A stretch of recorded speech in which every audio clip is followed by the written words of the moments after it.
All right, here's a tip for you when putting on one of these garage door seals. Start over here, do a little bit, even if it's just an inch, and then work it all the way down until you get to the other end. Then do a little bit more,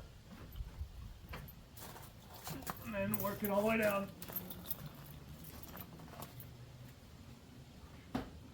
I found if you keep doing it like that, you can do it by yourself and you don't need another person.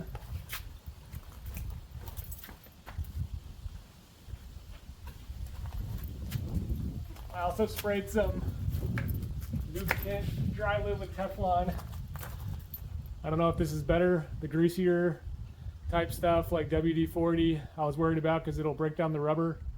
And then the silicone was in my basement. I didn't feel like walking down there to get it. This is what I happen to have in the garage at the moment. So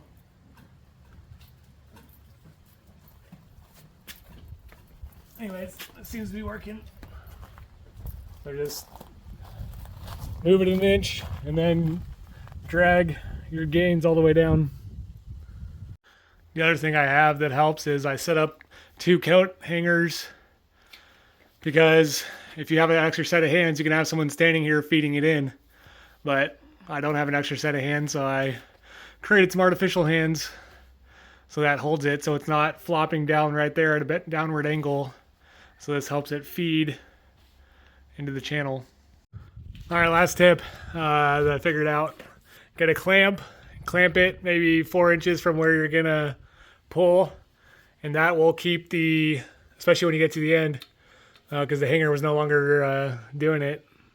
So that'll keep the shape so that it, you're not trying to feed that into the channel. When you have a clamp here, the stuff you're feeding is more ready to go.